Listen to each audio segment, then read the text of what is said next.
Hola, people of the YouTube world. Welcome back to another video. This is going to be a lovely little day in the life, realistically. On a rest day. It's Monday. It's my only rest day of the week. And I felt like, it's a good opportunity just to kind of share what I get on with. Now, as you can tell, it's dim as fuck. It is not bright out at all still. We're coming up to 7 o'clock and there's still not much in all, which is really fun.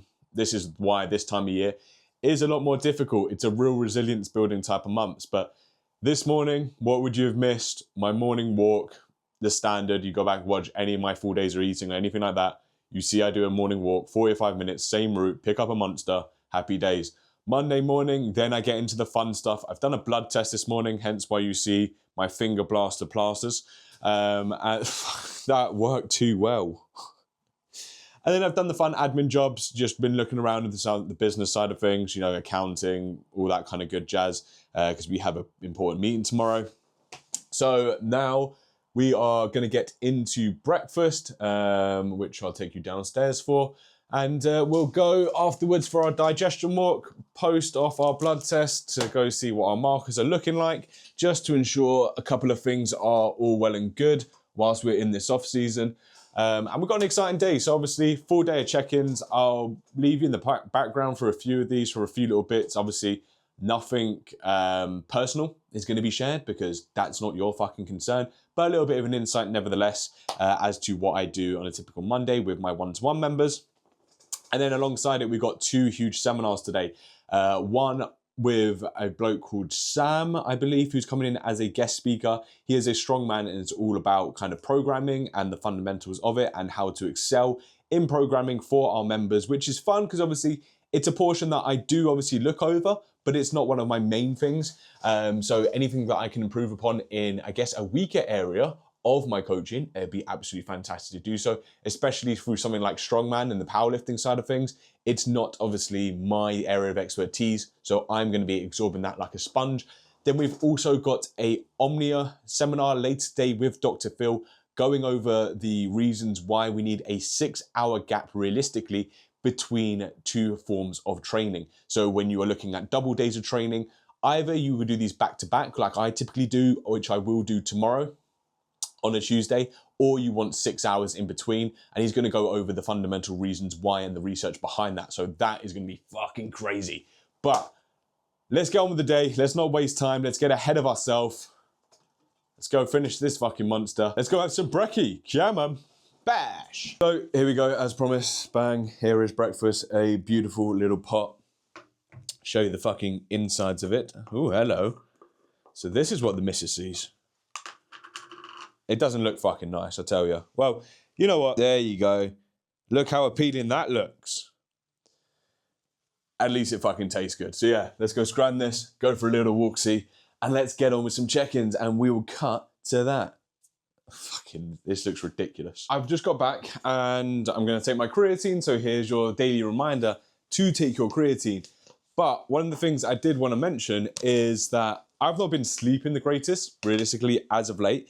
And one of the main things that we have seen from a lot of research as of this past year is that a 20-gram serving of creatine is showcasing not only an improvement in power output, but there is a lot of research now that is showcasing that it can counteract the impact of sleep deprivation. So if you have a poor night's sleep, 20 grams of creatine looks like it's going to do the job. Now, I've been doing this for a few days, and certainly within the morning side of things, I'm getting a noticeable boost. So may do this twice a day, but 10 to 15 gram servings instead of a 20 gram whack. But 20 grams down the hatch.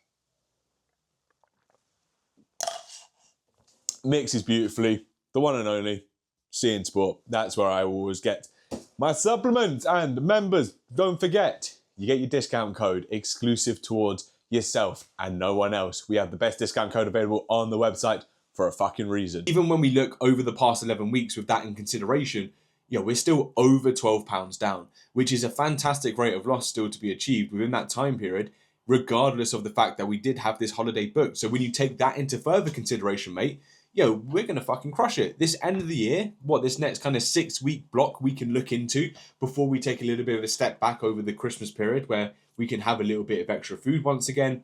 Then heading into the new year, it's a new block once again. So you can see how the kind of phase, roadmap is going to start looking for us. That Wednesday, Thursday kind of period where you would have gone to London, had that day out, things would have spiraled. We would be in check-in today about 2:35, 2:36, 2:37.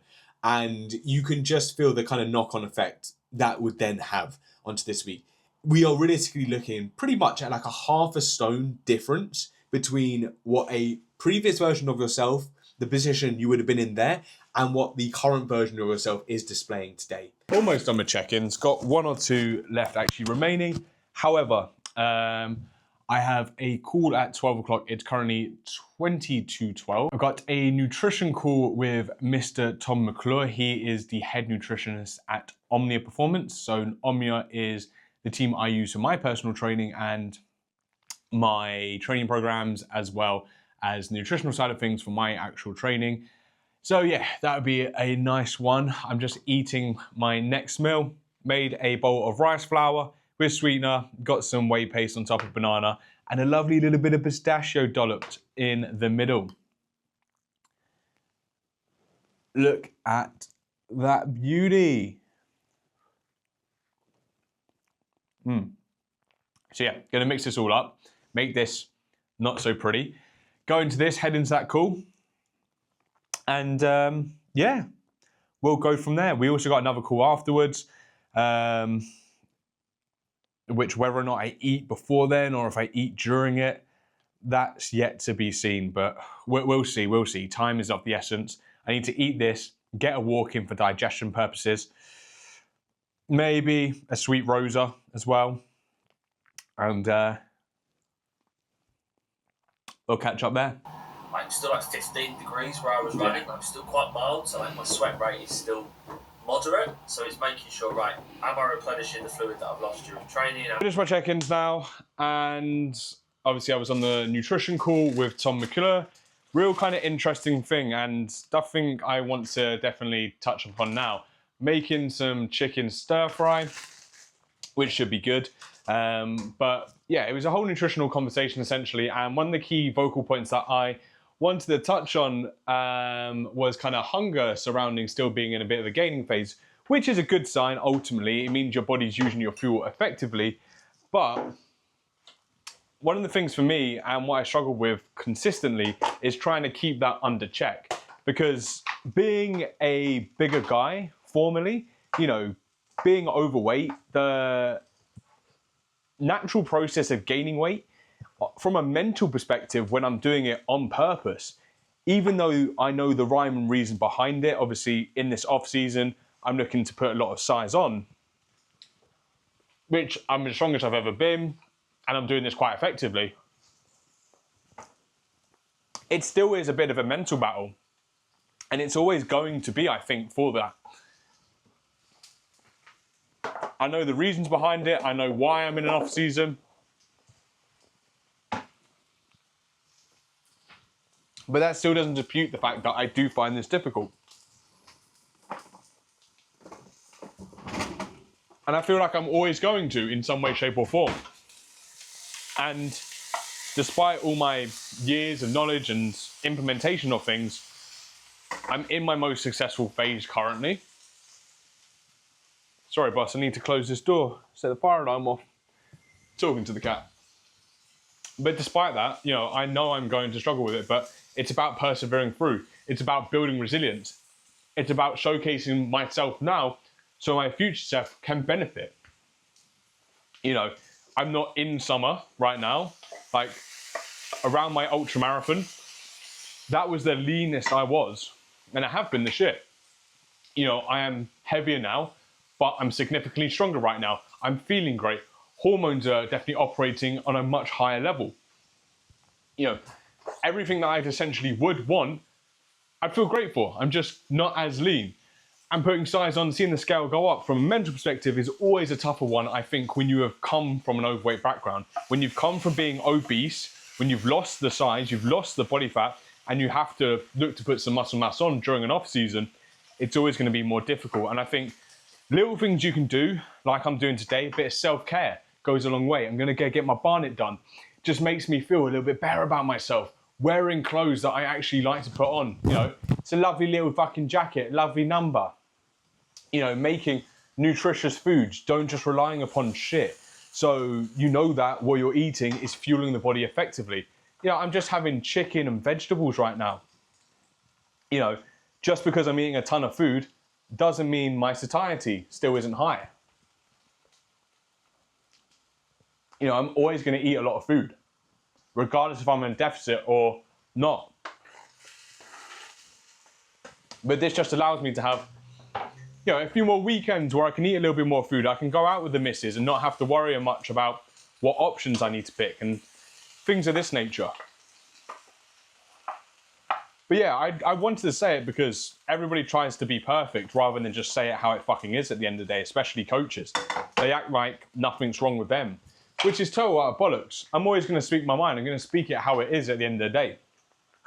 And especially 99% of coaches out there have never been in a position where they've been fat in their life. Like, they've taken the off-season too far. Like, sorry, mate, you've got like a blurry 4-pack instead of a 6-pack. Like, do you know what I mean? At the end of the day, I prefer to live most of my life in the state that I currently am, where I am a little bit heavier. Why? Because I feel fucking great for it. I actually like the way I look, surprisingly. You know, it's a hard thing for me to put weight on, but I feel stronger, I feel great. I love the way I look. I love how I feel in my own skin.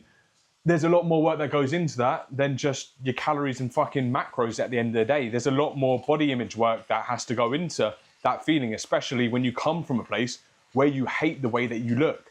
Before and after losing the weight. When I lost 100 kilos, I did it, 100 kilos, 100 pounds. Definitely did not lose 100 kilos. Look at the way I looked. I neglected strength training. I neglected looking after myself.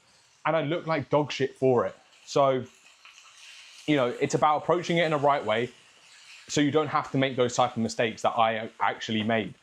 If you want to avoid that, please do subscribe to this channel because everything that I share is going to showcase to you how you can avoid those mistakes and how you can actually learn how to live your life, not actually have to feel like you're in a fucking diet, so you can make the fucking steps forward to find the best balance, because that's what life should be about.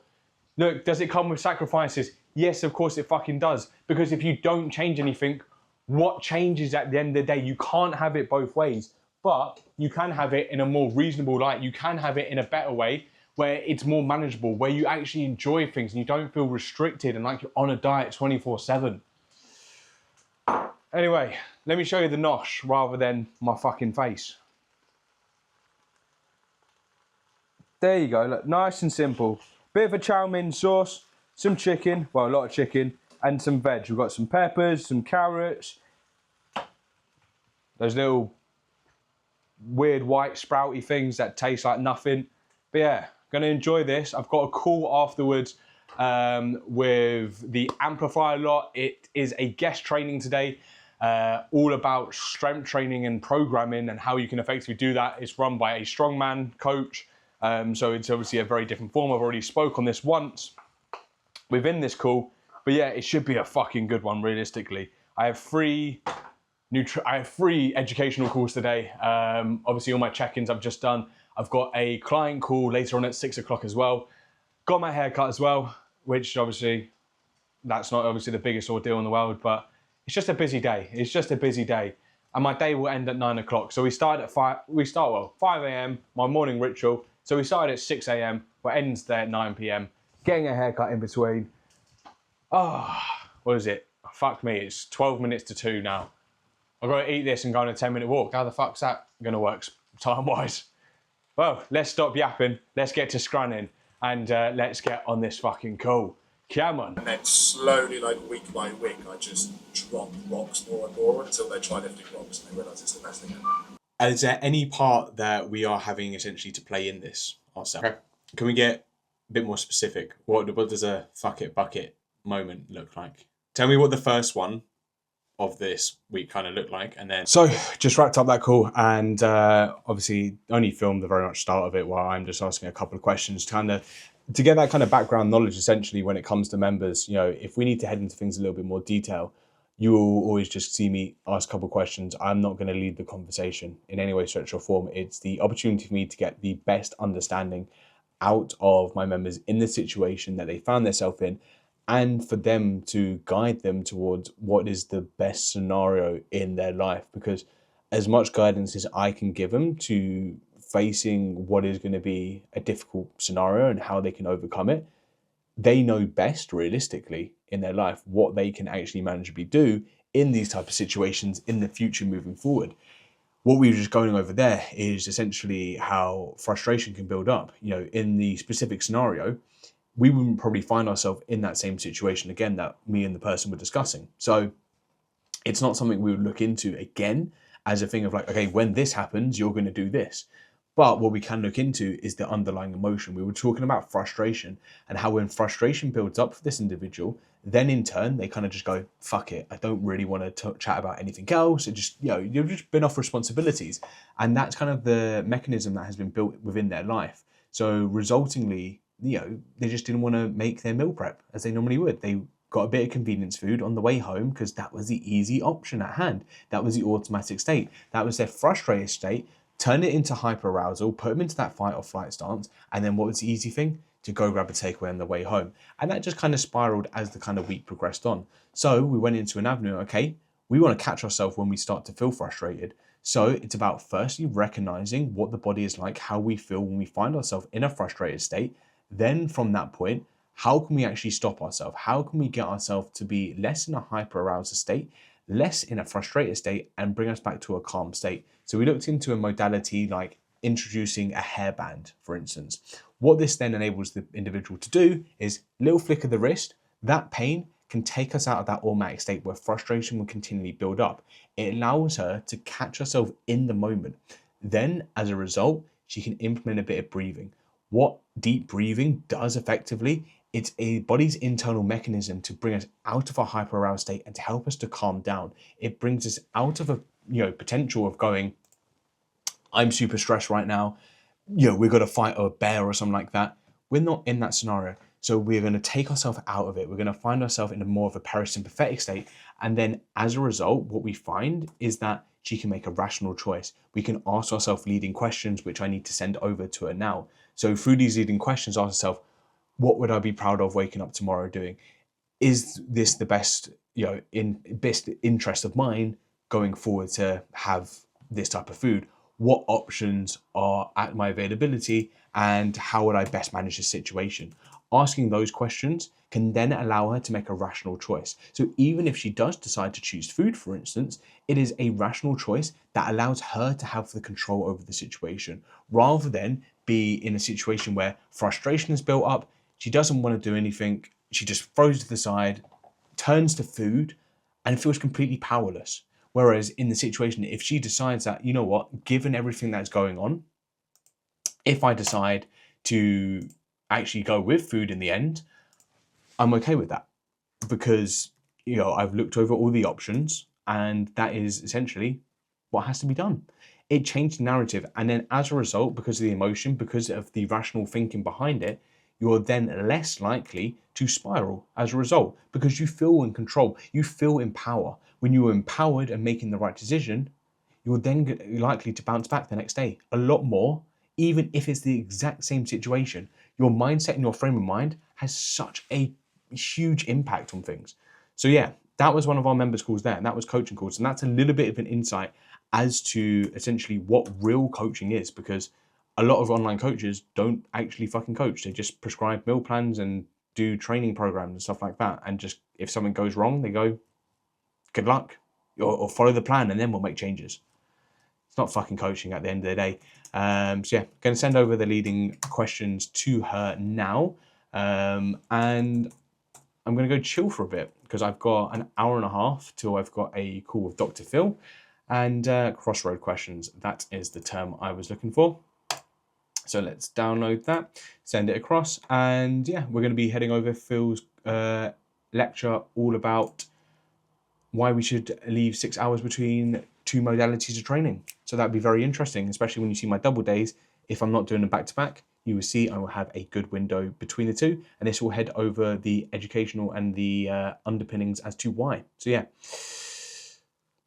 let's go do that. Yes, people, I realised I didn't film any of that call at all. It's now 9 o'clock. I'll bring a picture there to prove I actually went. I'm tired now. Finish off my notes. It's been a long day. So you've seen my workload between, well, you've seen 7 a.m. to 9 p.m. with a lovely barnet trim in the end. It's not the greatest. We're growing it out. So that'll be interesting to see come 100k ultra, long, wavy hair. I'll get fucking bored and shave it by then, I'll tell you. But yeah, it's my day in the life. I'm tired now. Finish off my notes. Go to bed. And we do it all again, baby. That's what we love to do. So thanks for watching. Have a great day. Have a great night. Have a great morning, whatever the fucking time you're watching this. If you're interested in one-to-one coaching, I would hit the top of the description. If it is any of interest to you at all, click the inquiry. We have a call together. There is no pressure on my end to commit to anything, but I will say do it this time of year, because if you're going to do it at the end of the day, if it's something you want to progress with, you can always put a deposit down for the new year, and you get to ensure you don't hit any of the price hikes that's going to come up in 2026. You're readjusting there. Oh, I'll spend some time with this one. Thanks for watching. Peace. Got your belly. Got your belly. Got your belly.